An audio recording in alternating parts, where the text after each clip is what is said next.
अब एसएससी जो है वो अपना धीरे धीरे अपना मतलब फॉर्म पे आ रही है, और कौन सा पोस्ट है, कौन सा, अभी कुछ दिन पहले फेज 13 का डाल दिया।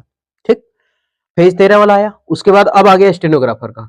अभी कुछ दिन में सीएचएसएल आएगा, एमटीएस आएगा, सीजीएल आएगा, आता रहेगा। आप तैयारी मत छोड़िए। हम अभी थोड़ा सा जान लेते हैं कि ये जो आया है स्टेनोग्राफर का है। ठीक है, और इस स्टेनोग्राफर में हम ये देखेंगे कि टोटल वैकेंसी तो आपको समझ में आ रहा होगा कि ज्यादा, हालांकि ज्यादा वैकेंसी नहीं है, लेकिन 261 वैकेंसी है। लेकिन हमको निराश इस बात से नहीं होना है, क्योंकि अब एसएससी वेटिंग लिस्ट भी दे रहा है ना। अब एसएससी कह रहा है वेटिंग लिस्ट दे रहा है, सबसे बढ़िया चीज ये कर रहा है, क्या वेटिंग लिस्ट आ गया है इसका। ठीक है, हम थोड़ा सा स्टेनोग्राफर के लिए ये जान लेते हैं कि फॉर्म जो है वो कल से फिलअप होना स्टार्ट हो गया, 6 तारीख से। आज 7 तारीख है। ठीक, और चलेगा कब, तो इसका लास्ट डेट जो है वो है 26/6। लास्ट डेट कब तक है, 26/6, और स्टार्टिंग डेट है 6/6/25। मतलब मात्र 20 दिन का समय है। पहले 1 महीना का समय होता था, अभी मात्र 20 दिन का समय है।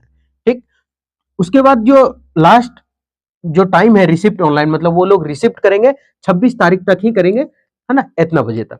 ठीक, उसके बाद last date and time to making online fee payment. आप पेमेंट कब कर सकते हैं, तो उसके जस्ट अगला दिन तक, एक दिन, यानी कि 27 तारीख तक आप पे कर लो। जैसे हो ना कि 26 तारीख को हम कर लिए, भर दिए फॉर्म, लेकिन पेमेंट नहीं कर पाए, तो ठीक है, 27 तारीख लास्ट डेट है, आप पेमेंट कर सकते हैं। ठीक, और अगर कोई गलती हो गया है फॉर्म डालने में, तो करेक्शन का भी डेट दे दिया है, करेक्शन चार्जेस जो है वो लगेगा। और ये जो करेक्शन का डेट है वो है 1/7/25, यानी 1 जुलाई, 1 जुलाई से 2 जुलाई तक, बस, है ना। 1 और 2 दिन आपका करेक्शन का डेट रहेगा, कोई गलती हो गया तब का डेट है। ठीक है, मेन जो मुद्दा है इसमें, मकसद है वो इसका एग्जाम डेट 6 अगस्त से क्या है, 11 अगस्त के बीच, यानी 6, 7, 8, 9, 10, 11, ये 6 दिन जो है इसका एग्जाम चलने वाला है। ठीक, और आप अगर कोई दिक्कत होता है किसी भी तरह से, तो ये एसएससी का टोल फ्री नंबर है, आप यहां से भी जाकर के इसको पूछ सकते हैं कि मतलब हमको नहीं समझ में आ रहा, जो भी आपको प्रॉब्लम है। ठीक है, अब थोड़ा सा देख लेते हैं कि इसका सिलेबस क्या है, और क्या इसका होने वाला है, एज क्या होने वाला है। ठीक है, यहाँ पे लिखा हुआ है कि आप जो स्टेनो जो ग्रेड सी का है, उसमें लिखा हुआ है कि 18 से 30 साल का अभ्यर्थी भर सकता है, स्टूडेंट भर सकता है। और उसका यहाँ डेट भी लिखा हुआ है कि 1/8/25 जो है ना, उस हिसाब से डेट अपना लेगा, 1/8/25 के हिसाब से। और वो बोल रहा है 2/8/95 के बाद वाला ही भर सकता है, उसके पहले वाला नहीं। ठीक है, और फिर ये है ग्रुप डी का पोस्ट है, जो 18 से 27 साल तक है, और ये बोल दिया 1/8/25 तक वो अपना काउंट करेगा एज, और 2/8/98 के बाद वाला भर सकता है, पहले वाला नहीं। ठीक है, ये है। और उसके बाद यहाँ लिखा हुआ है जिसका छूट है, जैसे SC ST का 5 साल छूट होता है, ओबीसी का 3 साल होता है, पीडब्ल्यूडी कैंडिडेट जो अनरिजर्व होते हैं 10 साल होता है, ओबीसी कैंडिडेट का 13 साल होता है, फिर ये सबका SC ST पीडब्ल्यूडी का 15 साल है। बाकी सबका एज ग्रुप यहाँ लिखा हुआ है। अब थोड़ा सा चलते हैं इसके सिलेबस की ओर, कि इसका सिलेबस को हम थोड़ा जानकारी अच्छे से देते हैं। ठीक है, कि क्या है इसका सिलेबस। ये आपका सेंटर है, ठीक है, कहाँ कहाँ देने वाला है। तो ये बिहार है, उत्तर प्रदेश है, बिहार उत्तर प्रदेश में भागलपुर, गया, मुजफ्फरपुर, पटना, प्रयागराज, ये सभी चीज है। ईस्टर्न रीजन में आपके अंडमान निकोबार आइसलैंड, झारखंड हो गया, उड़ीसा, सिक्किम, ये ईस्टर्न रीजन में है। तो दुर्गापुर है, बालासोर है, सूर्य है, जमशेदपुर है, इधर रांची है ना, ये सभी है। फिर कर्नाटका का दिया हुआ है सेंटर, आप देख लीजिए, वो तो जब आप फॉर्म डालिएगा तो वहां देगा चूज करने के लिए कि आप कहाँ है, तो आपको आप अपने लोकेशन के हिसाब से ये डालिएगा कि कहाँ पे है। ठीक है, अब ये रहा आपका डिटेल कंप्यूटर बेस्ड एग्जामिनेशन का सिलेबस। यही सिलेबस है ना। हाँ, तो यहाँ क्वेश्चन जो है वो क्या लिखा हुआ है, general intelligence and reasoning 50 number का क्वेश्चन, 50 क्वेश्चन 50 नंबर का, कितने घंटे का है, 2 घंटे का। ठीक, उसके बाद नीचे क्या है, जनरल अवेयरनेस, ये क्या है, 50 क्वेश्चन 50 नंबर का, टोटल कितना हो गया, 100 क्वेश्चन 100 नंबर का हो गया। ठीक है, ये क्या लिखा हुआ है, the detail of computer based examination are mention below, ये लिख दिया गया है कि इतना इतना क्वेश्चन है।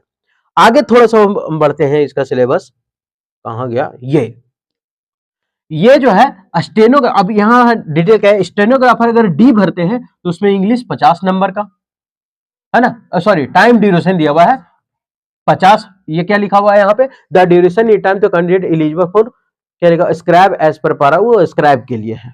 ठीक है, ये आपका है शॉर्ट हैंड के लिए। ठीक। हिंदी के लिए कितना है 65, स्टेनोग्राफर ग्रेड सी 40 और स्टेनोग्राफर ग्रेड सी 55। ये क्या दिया हुआ टाइम ड्यूरेशन, ठीक है, शॉर्ट हैंड का टाइम ड्यूरेशन इतना दिया हुआ है, ठीक। और बाकी वो जो क्राइटेरिया है उसका अलग चलता है वो। अब थोड़ा सा आगे बढ़ के इसका देखते हैं, और कुछ है तो देख लेते हैं।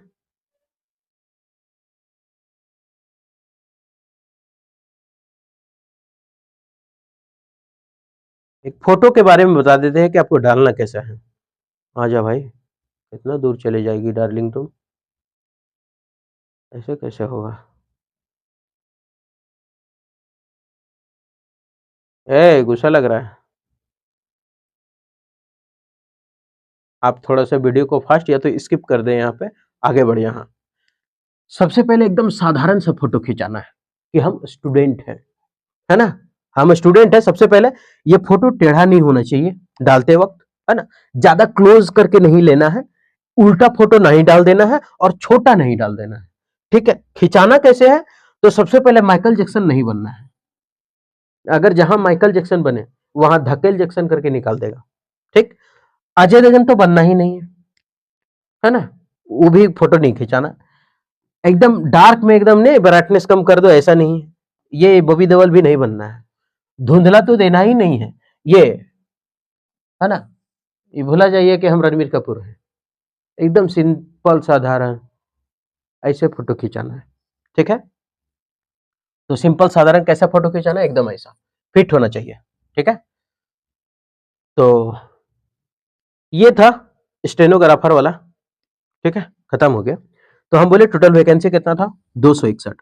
आप वैकेंसी पे मत जाइए, सीना ठोक के कहिए कि 261 में एक मेरा 260 भीतरे जाए। 260 किसका है पता नहीं, 261 में एक मेरा, बस, है ना। इसमें हाइट वुड भी था, आप वो भी देख लीजिएगा, ठीक है। हम तो 261 है, इसमें क्या है इंग्लिश पूछेगा, ठीक है, और जो भी है। तो इसके लिए हम क्या करेंगे कि जो है अभी हम मॉक टेस्ट इसका जो है अभी सीरीज हम कुछ दिन में लाने वाले हैं, ठीक है। कुछ दिन में नहीं, अभी तुरंत बस हम स्टार्ट कर देंगे ताकि आप लोगों को ज्यादा दिक्कत ना हो। हम सिलेबस एक बार और बता देना चाहते हैं कि है कहाँ कहाँ गया। अच्छा, यही है ना, जनरल इंटेलिजेंसी, जनरल अवेयरनेस हम टोटल बता दिए होंगे इसको, sorry. English language and comprehension 100 question 100 number का, सबसे भाव किसका है, इंग्लिश का, है ना। ये दोनों मिला करके अकेले इंग्लिश है, ठीक है। तो टोटल क्वेश्चन हो गया कितना 50 50 100 200 क्वेश्चन 200 मार्क्स का, ठीक है ना, 2 घंटा। आप सबसे पहले इसका टेंशन एकदम नहीं लेना है, इंग्लिश का टेंशन नहीं लेना है। हम आपको प्रीवियस ईयर का क्वेश्चन, ब्लैक बुक का भी इडियम का सीरीज चल रहा है पूरा ए से जेड तक में, हम लोग शायद आर या फिर एस में पहुंच चुके हैं, पूरा ट्रिक से पढ़ते हैं और उसका मॉक टेस्ट लगाते हैं। इसका प्रीवियस ईयर मॉक टेस्ट भी लेकर के आएंगे, पूरा डिटेल सॉल्व करेंगे। इंग्लिश की वजह से ये एग्जाम नहीं रुकने देंगे। अगर इंग्लिश में दिक्कत हो रहा है ना, तो आप हमारे साथ कंटिन्यू बने रहिएगा। हम मतलब अपना 100% नहीं 100+10% देने का कोशिश करेंगे, ठीक है। बस आपको साथ देना होगा, ठीक। और बाकी रहा जनरल इंटेंसी रीजनिंग और अवेयरनेस का, ठीक है। तो मेन क्या हो गया आपका इंग्लिश 100 नंबर का। तो इसमें आप ध्यान दीजिएगा, हम एंटोसिनो सारा भी पढ़ाए हैं, एरर भी पढ़ाए हैं। आप वहां से बेसिक अपने थोड़ा कंप्लीट करिए, सारा कुछ हम लेकर के आएंगे, ठीक है। तो उम्मीद करते हैं कि ये जो है आपको समझ में आ गया होगा कि क्या है। तो बेस्ट ऑफ लक इस स्टेनोग्राफर के लिए, ठीक है। मिलते हैं नेक्स्ट वीडियो में, बहुत दिन के बाद आए हैं हम इस तरह, क्या बोलते हैं इसको, कौन सा वीडियो बोलते हैं, ऑनलाइन तो है ही, जो भी बोलिए मतलब फेस वाला वीडियो में, है ना। बाकी तो टैब से पढ़ाते क्योंकि अभी छुट्टी में है, इसलिए बकरीद का छुट्टी मना रहे हैं। चलिए।